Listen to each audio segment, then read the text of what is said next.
The massive space station hung in the darkness like a metal city. Ships from dozens of worlds docked at its many ports. Some looked like crystals that could fly. Others moved like liquid metal. A few resembled giant insects with wings made of light. Captain Jake Morrison stood at the window of his ship and watched it all. His vessel, the Earthship Endeavor, looked plain next to the alien craft. It was gray metal, with simple engines that burned fuel. Nothing fancy. Nothing special. "Captain, we're cleared to dock," said his pilot, Commander Ryan Bell. Ryan was a good man who had served Earth's military for 15 years. He kept his face calm, but Jake could see worry in his eyes. "Take us in," Jake said. Dr. Lisa Hayes joined them at the window. She carried a thick briefcase full of papers and data chips. Lisa was Earth's best scientist, and she had worked for months preparing for this day. "Remember, we're here to show them what humans can do," she said quietly. 3 humans walked through the station's corridors an hour later. The place was huge. The ceiling stretched up so high that clouds formed near the top. Aliens of every shape and size moved around them. A creature that looked like walking water flowed past. Its voice sounded like music when it spoke to a friend. Nearby, a being made of living crystal clicked and chimed. The sounds it made somehow became words that the translation devices could understand. "The main hall is this way," Ryan said, checking his map. They entered a chamber so large it could hold a city. Thousands of aliens sat in floating seats arranged in circles. At the center stood a platform where speakers would present their work. Jake felt very small. Every alien here came from a race that had mastered space travel long before humans learned to make fire. Some had been crossing between stars for millions of years. A tall, thin alien with blue skin and 4 arms approached them. This was Ambassador Veltar of the Zephyrian Empire. His people could control gravity itself. They could make objects float or become incredibly heavy just by thinking about it. "Ah, the humans have arrived," Veltar said. His voice carried across the chamber, and many aliens turned to look. How quaint. "Tell me, do you still use those primitive fusion drives to push your little ships around?" Jake kept his face neutral. "We use what works for us." Veltar laughed. The sound was not pleasant. "What works for you? How adorable. Your fastest ships take decades to travel between nearby stars. My people can cross the galaxy in days." More aliens gathered around them now. A creature that looked like a giant praying. Mantis with jeweled eyes clicked its approval. "I am Queen Zix9 of the insectoid hive mind," it said. "We have observed your species. You are still in what we call the larval stage of development." "Larval stage?" Lisa asked, trying to keep anger out of her voice. "Young, undeveloped, like children playing with toys," Queen Zix9 explained. "Your technology is barely more advanced than stone tools. It would be kinder if you focused on simple farming instead of pretending to understand the cosmos." A being that looked like living liquid metal flowed closer. This was Flowsinger Nex of the Aquatic Dominion. "The humans mean well," it gurgled. "But perhaps they should leave space exploration to those of us who actually understand physics." The gathering grew larger. More aliens came to see the humans and hear what the advanced species had to say about them. Jake realized this was not going to be the respectful meeting Earth had hoped for. "Perhaps the humans would like to present their research," Veltar said with mock politeness. "We could all use some entertainment." Lisa stepped forward. She had spent months preparing her presentation about human theoretical physics research. Earth scientists had been working on some interesting ideas about dimensions beyond the normal 3 that everyone knew about. "Thank you," Lisa said. She activated her portable projector. Images appeared in the air, showing complex equations and diagrams. Earth scientists had been studying the possibility of higher dimensions. We believe there may be ways to access spaces beyond normal reality. The alien crowd fell silent for a moment. Then the laughter began. It started as a few chuckles, but quickly grew into loud, mocking laughter that echoed through the huge chamber. Veltar was laughing so hard he had to steady himself with his forearms. Higher dimensions? He gasped between laughs. Oh, this is wonderful. The humans think they understand dimensional physics. Queen Zix-9 clicked her mandibles together rapidly. How precious. Next they will tell us they can travel faster than light without using hyperspace. Flow Singer next made a sound like water going down a drain. Jake realized this was how his species laughed. Higher dimensions. As if these primitives could comprehend what civilizations have known for eons. A new voice joined the mockery. This came from Shard Prime of the Crystalline Collective. His body looked like a walking diamond that reflected rainbow colors. My people have existed for 10 million years. We have never found evidence of usable higher dimensions. But please, humans, enlighten us with your vast wisdom. Lisa's face turned red with embarrassment and anger. She tried to continue her presentation, but the laughter grew louder. Some aliens were actually pointing at the humans now. Ryan stepped closer to Jake. Captain, maybe we should go. Not yet, Jake said quietly. Veltar raised his hands, and the crowd slowly quieted down. I apologize, he said, but his tone made it clear he was not sorry at all. Please, continue your fascinating presentation about impossible physics. Lisa looked at her notes, then at the mocking faces around her. She turned off her projector. Perhaps another time. Oh no, Shard Prime said. Please do not deprive us of this education. Surely the great human minds have more wisdom to share. The insults continued for another hour. The aliens made jokes about human intelligence, human technology, and human appearance. They suggested that humans should stick to their own solar system until they evolved better brains. Queen Zix-9 made the final, most cutting remark. In 100 years, you humans will either destroy yourselves with your primitive weapons, or you will become servants to a more advanced species. This is the fate of all races that cannot grow beyond their limitations. The chamber erupted in agreement. Thousands of aliens voiced their approval of this prediction. Jake Morrison looked around at all the superior, advanced, incredibly intelligent species surrounding him. They were all so certain of their own greatness, so sure that humans would never amount to anything important. He helped Lisa gather her papers and equipment. Ryan stayed close, watching for any signs of real trouble. The three humans walked toward the exit, while alien laughter followed them. As they reached the corridor, Jake turned back for one last look at the great chamber filled with the galaxy's most advanced civilizations. They'll remember this day, he said quietly to Lisa and Ryan, but not for the reasons they think. The three humans returned to their simple, primitive ship and prepared to leave the station.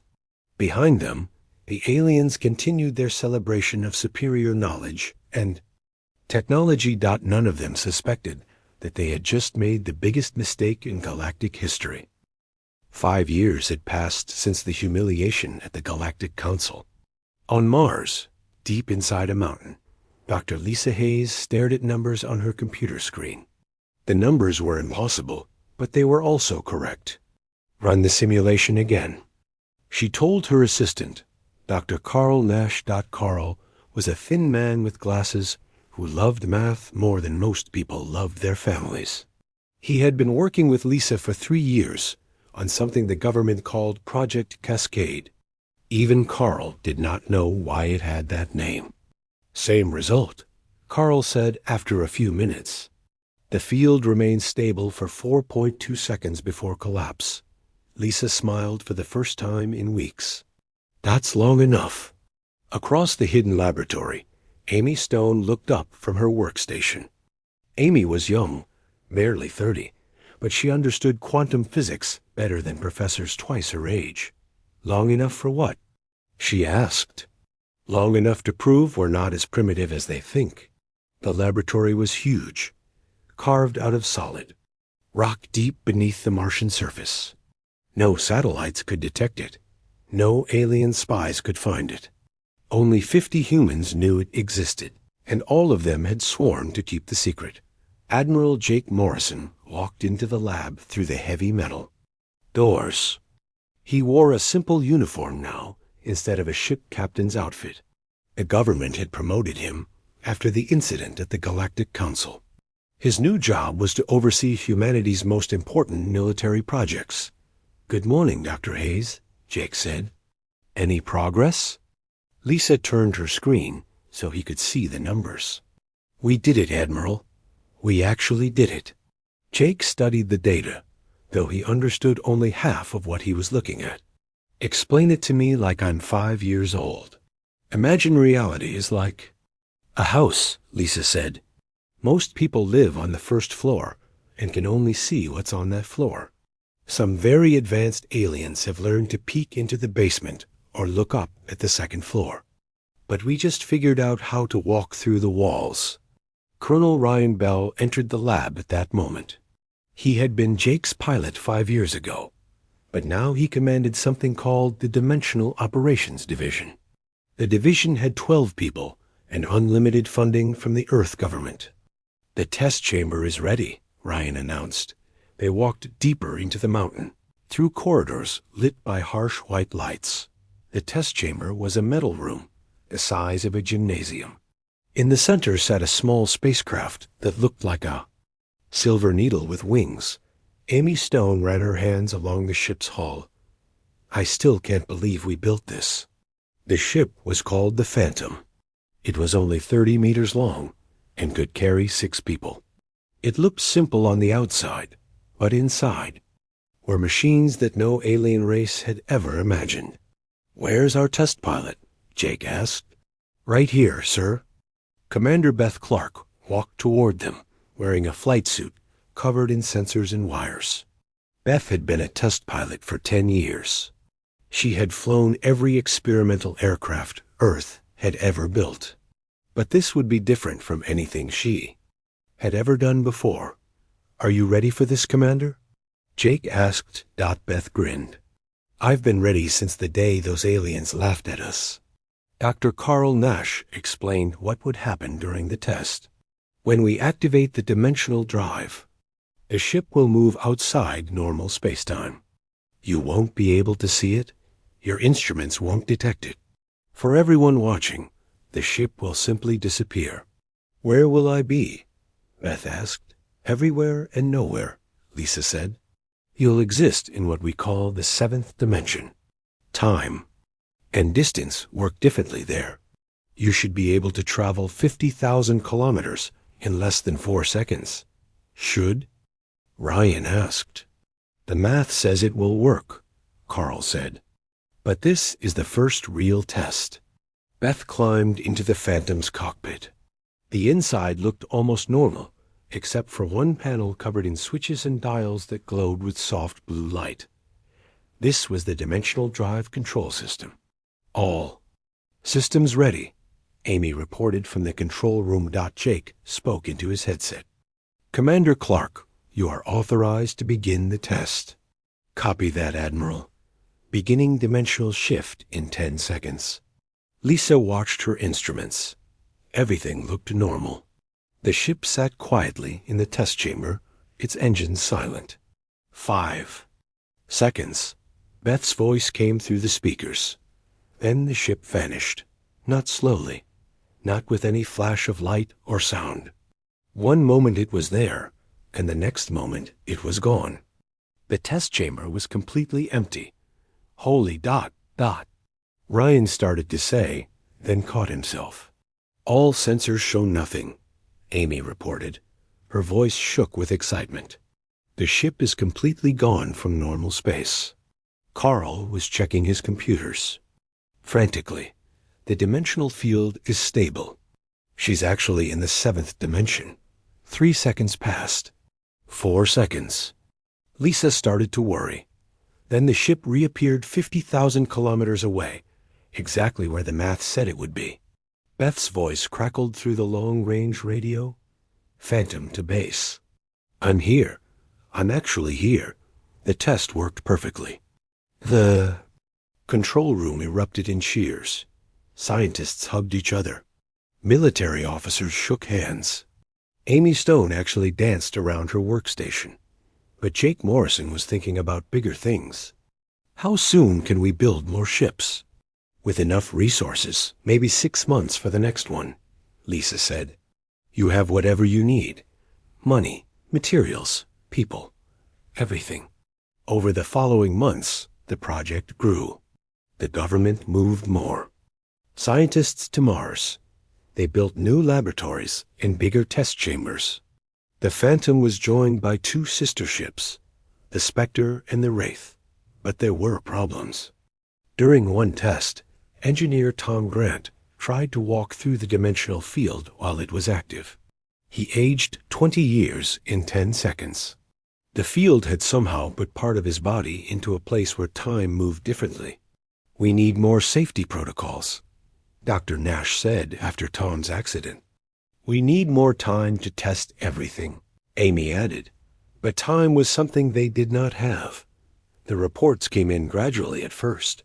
Alien scout ships near Earth's colonies. Zephyrian warships gathering in the outer sectors. Messages between alien. Governments talking about the human problem.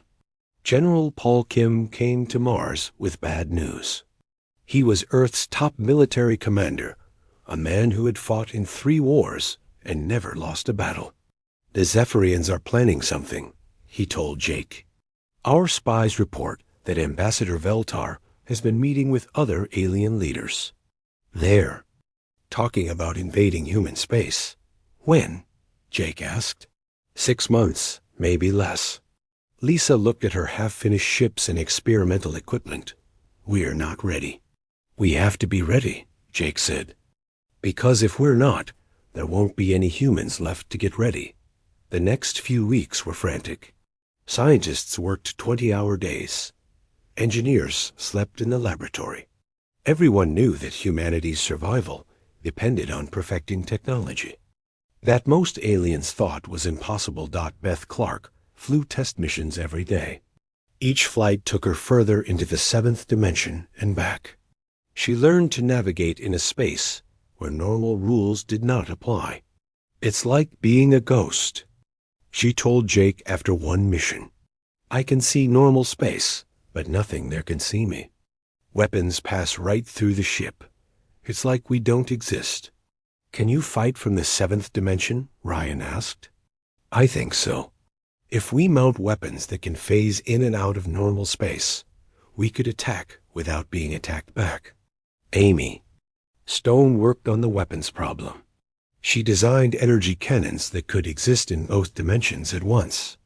The weapons could fire from the 7th dimension into normal space, but enemy weapons could not fire back. Dr. Nash improved the dimensional drives. He made them more stable and more powerful. The new ships could carry more people and stay in the 7th dimension longer, but the most important breakthrough came from Lisa herself.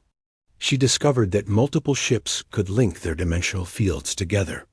A whole fleet could disappear into the 7th dimension and reappear anywhere in the galaxy. This changes everything, Jake said when he saw the test results. We're not just building a secret weapon. We're building a new kind of military. The final test came 1 month before the alien invasion was scheduled to begin. All 3 ships vanished into the 7th dimension together. They traveled to Jupiter and back in less than an hour. During the journey, they were completely invisible to every sensor in the solar system. The aliens have no idea what's coming, Beth said after the test. Jake looked at his small fleet of impossible ships. 3 vessels against the combined might of the galactic powers. It should have been hopeless, but Jake remembered the laughter at the Galactic Council. He remembered the aliens calling humans primitive and stupid. They were so certain of their superiority that they could not imagine humans developing something they had never seen before. "Let them come," Jake said. "We'll show them what primitives can do." In space, alien scouts reported that Earth was preparing its usual defenses. Conventional ships with fusion drives, orbital weapons platforms, planetary shields. Everything the aliens expected from a primitive species trying to defend itself. None of the scouts detected the 3 ships hiding in a dimension they didn't know existed. None of them suspected that the humans they had mocked were about to change the course of galactic history. War Commander Veltar stood on the bridge of his flagship and smiled. Through the viewing window, he could see 200 Zephyrian warships spread across space like deadly flowers. Each ship was 3 kilometers long and carried enough firepower to crack a planet's crust. "Status report," he ordered his second-in-command. "All ships ready, War Commander." The Crystalline Collective has provided 30 vessels. The insectoid hive mind contributes 50 ships. The Aquatic Dominion sends 20 more. Viltar nodded with satisfaction. Over 300 ships from the galaxy's most powerful civilizations. All here to solve what the Galactic Council now called the human problem. It had started as a joke 5 years ago. The primitive humans, with their laughable technology and their impossible theories about higher dimensions. But jokes had a way of becoming serious when you were not paying attention. Human colonies had spread to 12 star systems in just 5 years. Their reproduction rate was alarming. Their ships might be slow, but they kept building more of them. Worst of all, they seemed to learn and adapt faster than any species had a right to. "The humans are like a virus," Queen Zix-9 had told the Galactic Council. "They spread quickly and change to survive in new environments. If we do not control them now, they will become a threat to galactic stability." Shard Prime of the Crystalline Collective had agreed. "My people have observed them for millions of years. We know the pattern. Young species either destroy themselves or must be guided by wiser civilizations. The humans have shown no signs of destroying themselves." Flo Singer Nex had been the one to suggest the solution. "A protective intervention," he had called it. "We occupy their space and guide their development. For their own good, of course." The Galactic Council had voted. 347 civilizations in favor, 0 against. The humans had not been allowed to vote on their own fate. Now Veltar was here to carry out the Council's decision. It should be simple. The humans had maybe 50 warships in their entire fleet. Their weapons were chemical explosives and primitive. Energy beams. Their shields could barely stop cosmic radiation. "Send the ultimatum," Veltar ordered. On Earth, President Helen Ross sat in the Global Defense Council chambers deep beneath the Rocky Mountains. Around the table sat the leaders of humanity's military and scientific communities. The news was not good. General Paul Kim pointed to the holographic display showing the alien fleet. 300 ships, maybe more. Our scouts detected them at the edge of the Kuiper Belt an hour ago. "How long until they reach Earth?" asked Helen. "At their current speed, 18 hours. Defense Minister Carol West looked at the numbers on her tablet. "Our entire fleet is 53 ships. Most of them are cargo vessels with weapons bolted on. Against this ... she gestured at the display. "We might last 6 hours if we're lucky." "What about the orbital defense platforms?" asked Senator Bill Hayes. General Kim shook his head. "The aliens have gravity weapons. They can turn our own platforms into projectiles and throw them at Earth." Helen Ross was 55 years old and had been president for 3 years. She had led humanity through economic crisis and natural disasters. But this was different. This was extinction. "Options?" she asked. "Surrender," said Carol West quietly. "Maybe they'll let some of us live." "Never," said General Kim. "I'd rather die fighting. We might not have to do either."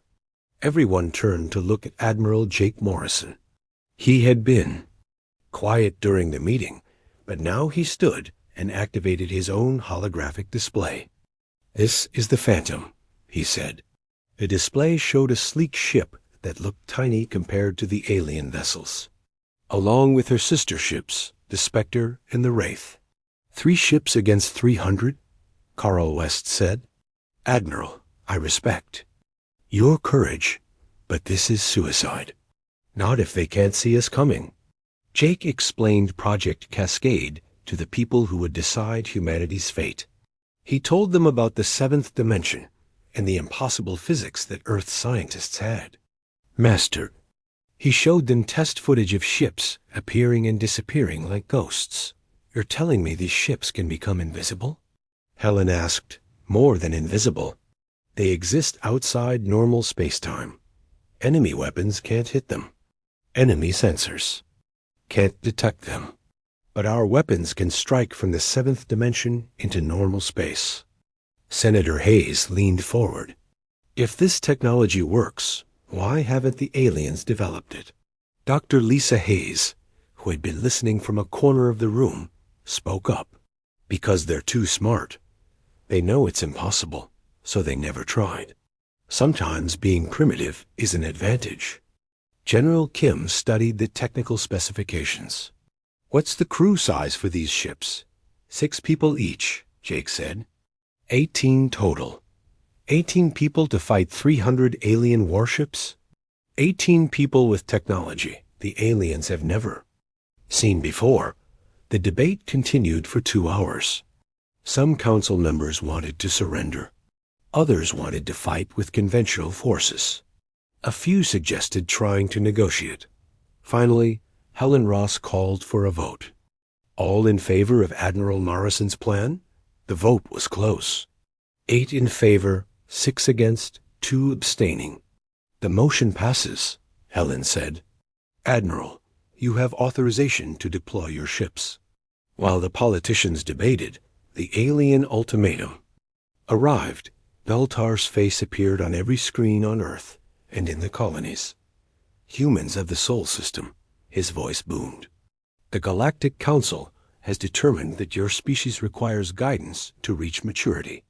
You will surrender all military vessels and submit to protective administration. You have 12 hours to comply." On Mars, Colonial Governor Steve Walsh watched the message with his family. His wife Jenny held their 2 children close. "What are we going to do?" She whispered. "Fight," Steve said simply. "It's what humans do." Similar scenes played out across human space. On New Geneva, families gathered in shelters. On Luna Base, engineers worked frantically to improve the orbital defenses. In the asteroid mines, workers converted mining ships into improvised warships. Anne Black and his wife Mary lived on Europa Station with their 2 children. Dan was an engineer who maintained the ice mining equipment. Mary taught school to the colony children. "Daddy, are the aliens really coming?" asked their daughter Susan. Dan knelt down and looked into his daughter's eyes. "Yes, sweetie, but Earth is sending ships to protect us." "How many ships?" Dan thought about the tiny human fleet facing impossible odds. "Enough," he said. "Just enough." In the hidden base on Mars, Admiral Jake Morrison addressed the crews of his 3 impossible ships. Commander Beth Clark would pilot the Phantom. Major Kate Stone would command the Spectre. Captain Jim Walsh would lead the Wraith. "You all know what we're facing," Jake said. "The aliens think we're primitive. They think we're weak. They think we can't possibly threaten them." He paused and looked at each face in the room. These 18 people would determine whether humanity survived or became extinct. They're about to learn that sometimes primitive species develop ideas that advanced civilizations never consider. You're not just carrying Earth's most advanced technology. You're carrying proof that imagination and determination can overcome any obstacle. Colonel Ryan Bell handed out the mission parameters.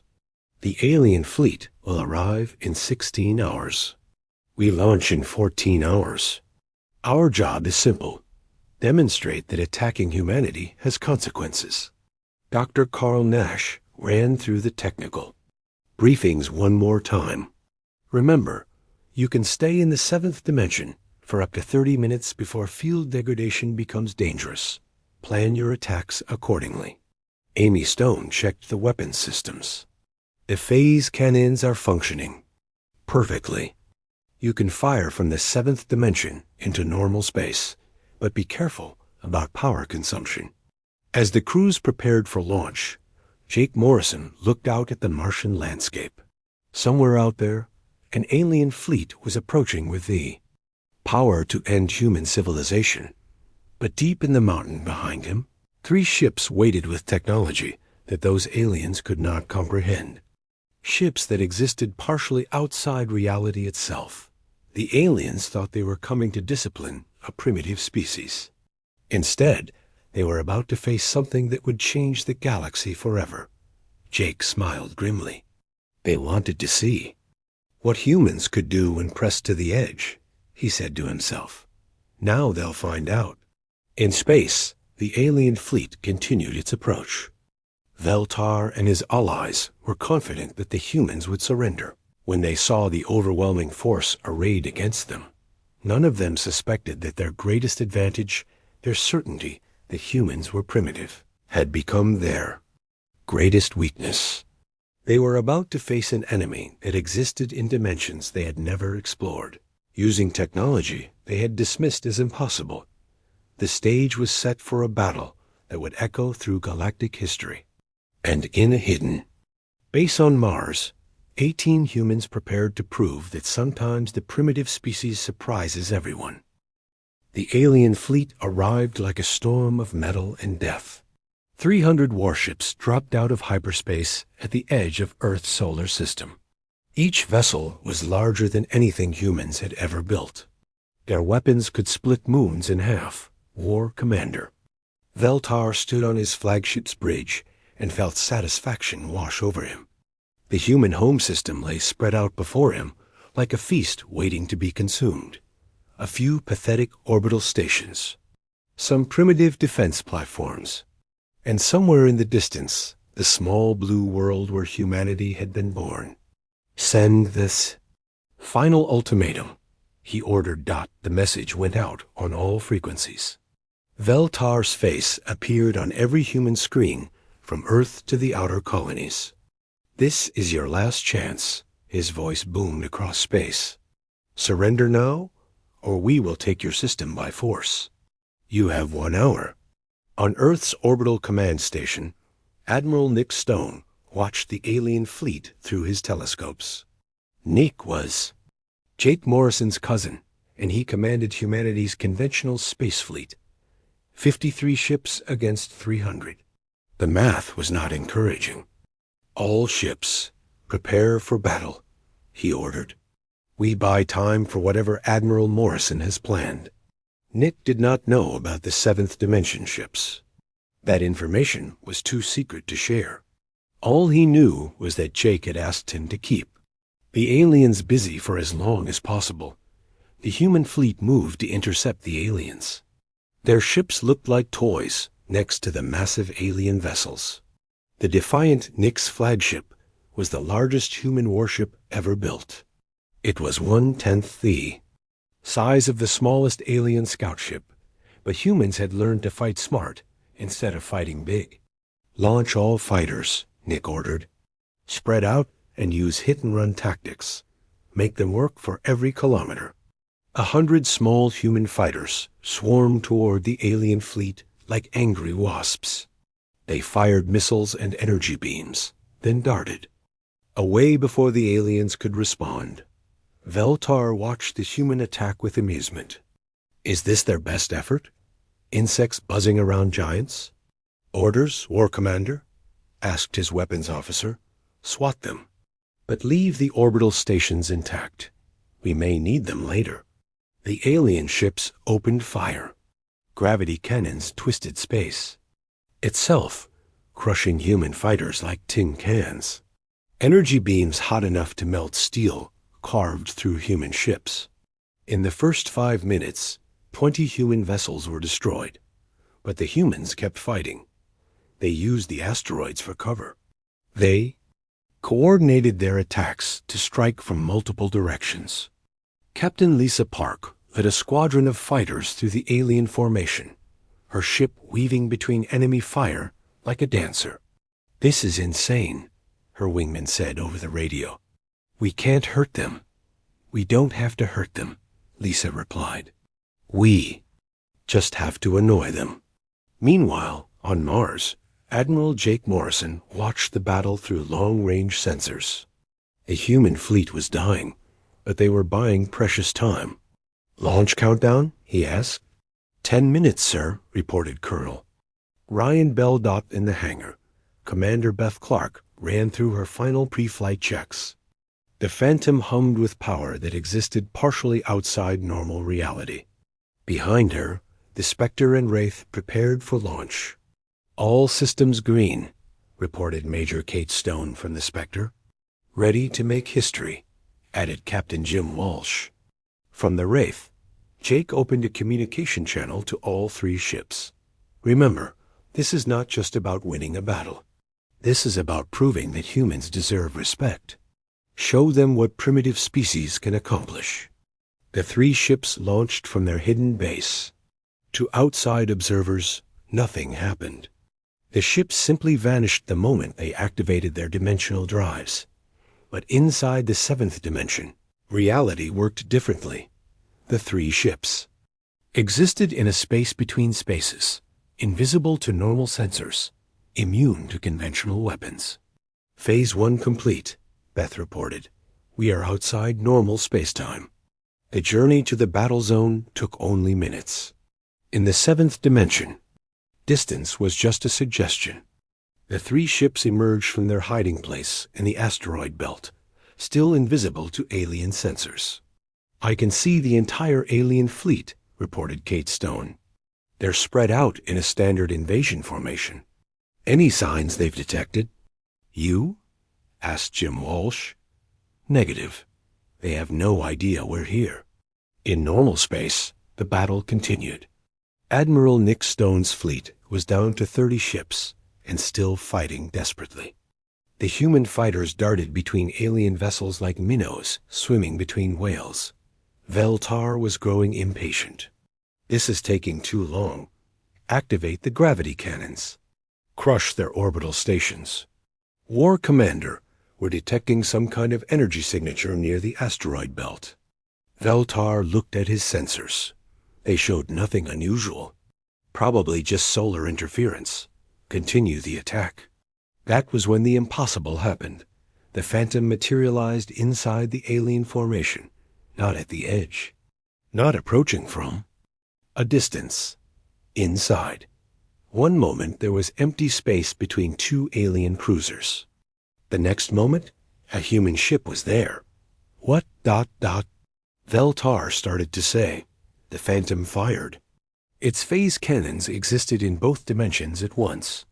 Energy beams struck the alien ships from directions that should not exist. The weapons passed through.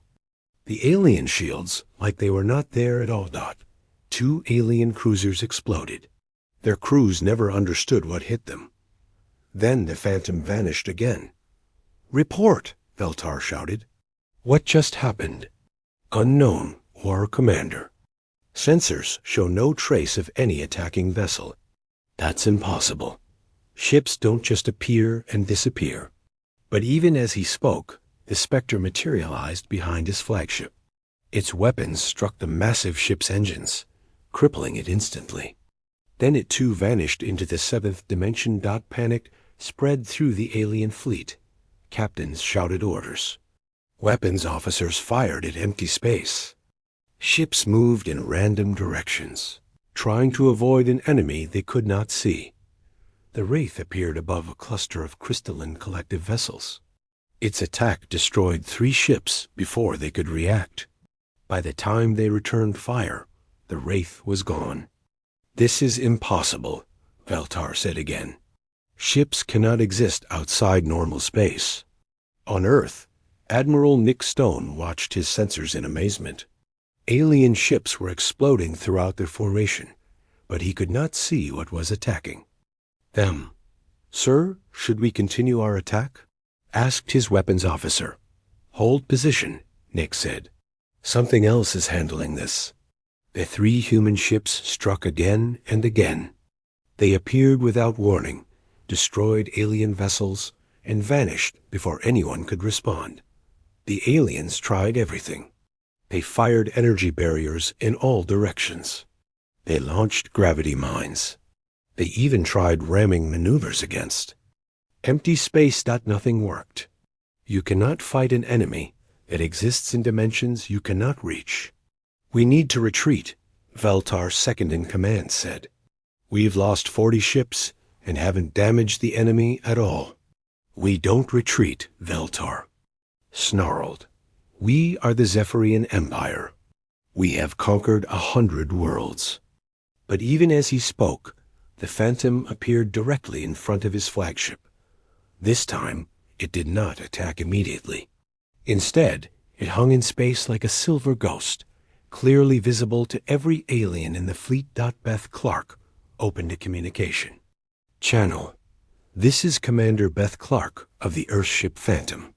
War Commander Veltar, you wanted to see what humans could do. Are you satisfied?" Veltar stared at the impossible ship floating before him. "How are you doing this? What technology are you using?" "You called it impossible," Beth replied. "You said humans were too primitive to understand advanced physics. You were wrong." The Phantom fired one more shot. Not at Veltar's ship, but past it. The energy beam struck an asteroid and turned it to vapor. "That was a warning," Beth said. "Leave now, or we will destroy your entire fleet." The alien formation began to break apart. Ship after ship turned away from Earth and began heading for hyperspace jump points. Even Queen Zix-9's insectoid vessels fled, their hive mind collective, deciding that discretion was the better part of valor. "All ships retreat to hyperspace," Veltar finally ordered. His voice was bitter with defeat. "War Commander, what about the invasion?" asked his weapons officer. "There is no invasion.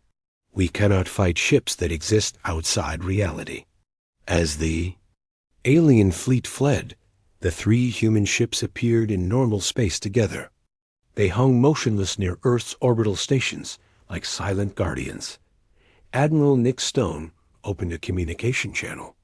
"Unknown vessels. This is Admiral Stone of Earth Fleet. Please identify yourselves." Jake Morrison's voice came through the speakers. "Admiral Stone, this is Admiral Morrison. Welcome to humanity's new era." On his crippled flagship, Veltar watched the 3 human ships through his viewing screen. They were so small, so simple-looking, but they had defeated the combined might of the galaxy's greatest civilizations. "How?" he whispered to himself. "How did primitives develop technology we never imagined?" The answer came from an unexpected source. Dr. Lisa Hayes, speaking from Earth, opened a channel to the fleeing alien fleet. "You want to know how we did it?" she said. "We imagined what you considered impossible. Then we made it real. You were so certain that you knew everything about physics that you never bothered to look beyond your own assumptions." Veltar closed his eyes. The humans had not just defeated his fleet. They had proven that advanced civilizations could become prisoners of their own certainty. As the last alien ship vanished into hyperspace, Earth celebrated. But Jake Morrison was already thinking about what came next. This is just the 6 months after the Battle of Sol, the Galactic Council Station had never seen anything like it. Representatives from 300 civilizations gathered in the Great Assembly Hall. But this time, they were not laughing. Admiral Jake Morrison walked through corridors that had once echoed with alien mockery. Now those same aliens stepped aside respectfully as he passed. Some even bowed their heads in greeting. "Strange how quickly things change," said Commander Beth Clark, walking beside Him. Fear has a way of creating instant respect, replied Colonel Ryan Bell. But Jake shook his head. This isn't about fear. This is about proving that different doesn't mean inferior. The three humans entered the assembly hall, where thousands of alien representatives waited. At the center of the chamber, three ships hung in the air without any visible support. The Phantom, Spectre, and Wraith rotated slowly, their hulls shimmering as they phased in and out of normal space. Show-offs, Beth muttered with a grin. President Helen Ross was already at the speaker's platform. She had arrived 2 days earlier, aboard a conventional human ship, but the dimensional vessels had provided escort. The message was clear. Humanity now had guardians that no force in the galaxy could threaten. Members of the Galactic Council, Helen began, 6 months ago, you voted to invade human space. You believed we were too primitive to defend ourselves. Uncomfortable shifting rippled through the audience. Veltar, now stripped of his war commander rank, sat with the other Zephyrian delegates. His 4 arms remained folded in what humans had learned was a sign of shame among his people. Today, we propose a different path forward, Helen continued. Not dominance by the strong over the weak, but partnership between equals who bring different strengths to the galaxy. Shard Prime of the Crystalline Collective stood to speak. His diamond body reflected the chamber's lights in nervous patterns. President Ross, on behalf of my people, I formally apologize for our misunderstanding of human capabilities. We wish to establish peaceful relations. Similar statements came from around the chamber. Queen Zix-9 acknowledged humanity as a mature species worthy of hive mind respect. Flowsinger Nex of the Aquatic Dominion requested knowledge exchange protocols for mutual benefit. But the most important speech came from an unexpected source. Ambassador Veltar rose slowly from his seat. The hall fell silent. Everyone remembered how he had mocked the humans 5 years earlier. I was wrong, he said simply. I believed that technological advancement meant superiority. I thought that because my people had mastered gravity manipulation, we understood all there was to know about physics. He paused and looked directly at the human delegation. The humans taught me that wisdom is not about knowing everything. It is about remaining curious enough to discover what you do not know. They succeeded where we failed because they never stopped asking, what if? Jake Morrison stood to respond.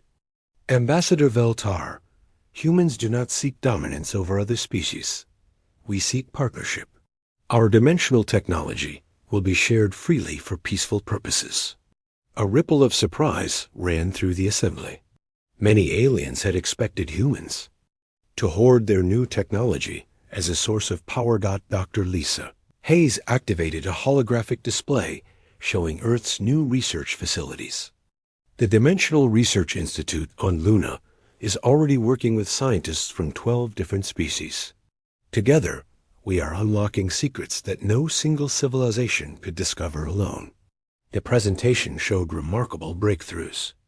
Seventh dimensional manipulation could accelerate healing across all known life forms. It could extend lifespans, improve communication between different species, and even help terraform dead worlds into garden planets. But why share this knowledge? Asked Senator Crix of the Reptilian Alliance. Your species could rule the galaxy with this technology. Helen Ross smiled. Because ruling through fear is not ruling at all. It is just temporary control. True leadership comes from inspiring others to follow willingly. Over the following hours, the Council voted on a new charter for galactic relations. The document established principles of mutual respect, scientific cooperation, and peaceful conflict resolution. Most importantly, it banned the use of technological superiority as justification for conquest. The vote was unanimous. As the formal session ended, Jake Morrison found himself approached by a small group of younger aliens. They were students and junior researchers from various species. "Admiral Morrison," said a young aquatic named Ripplesong, "would it be possible for some of us to study at your research institute?" "Of course," Jake replied. "Science knows no species boundaries." A crystalline student named Facetbright chimed in harmony. "We want to learn how humans think so differently. How do you imagine possibilities that we cannot see?" Beth Clark answered that one. "We ask questions that might seem stupid. We try things that everyone says are impossible. And when we fail, we ask different questions and try again." 3 months later, the Lunar Research Institute had become the most diverse scientific community in galactic history. Human researchers worked alongside alien colleagues to explore the 8th and 9th dimensions. Together, they were discovering that reality had layers upon layers that no single species had ever suspected. Dr. Carl Nash led a joint team that included Veltar himself. The former war commander had requested assignment to the Institute as a form of personal redemption. "I spent my life believing I understood the universe," he told Carl. "Now I want to learn what I was too arrogant to see." Amy Stone directed the Practical Applications Division. Her team had developed dimensional medicine that could cure diseases across hundreds of species. They had also created communication, devices that allowed instant contact across any distance, and transportation systems that could move ships between star systems in seconds. But the most important project was led by Commander Beth Clark herself. She was training the first integrated squadron of dimensional pilots. Humans, Zephyrians, Crystallins, and others learned to navigate the 7th dimension together.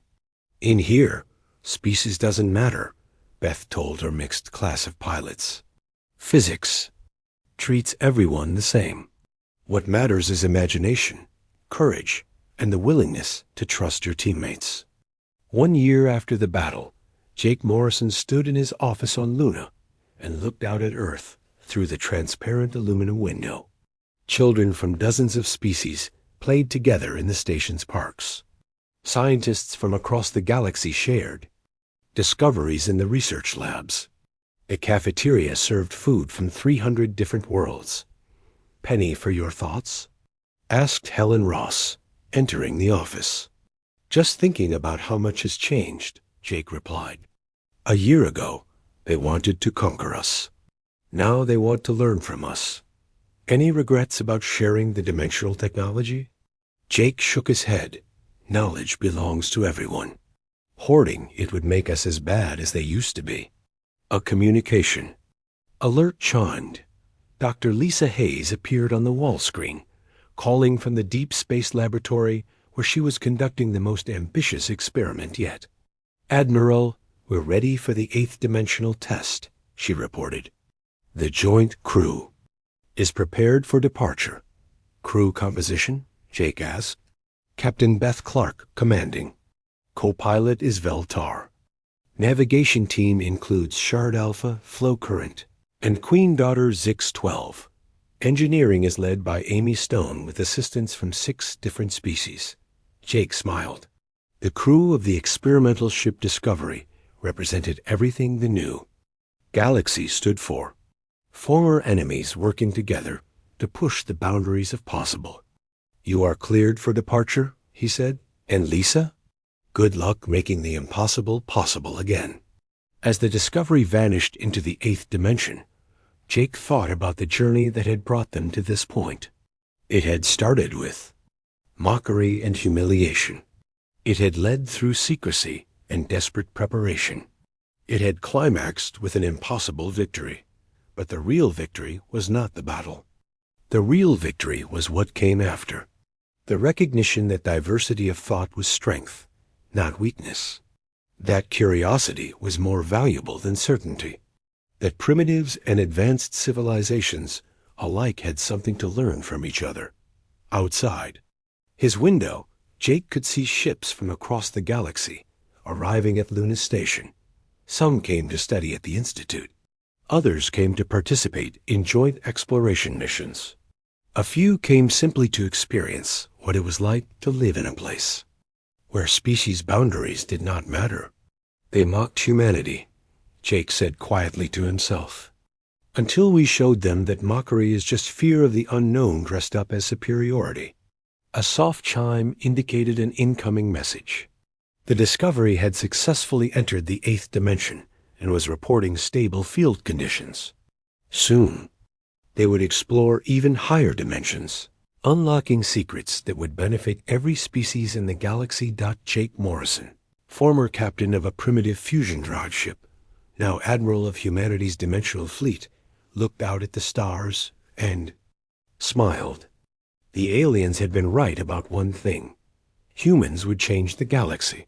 They just hadn't expected humans to change it for the better. In the 8th dimension, the Discovery continued its journey into realms that no one had ever imagined. Behind them, the 7th dimension hummed with activity as ships from dozens of species learned to navigate impossible spaces. And in the normal universe, children who would grow up in a galaxy where different species worked together instead of conquering. Each O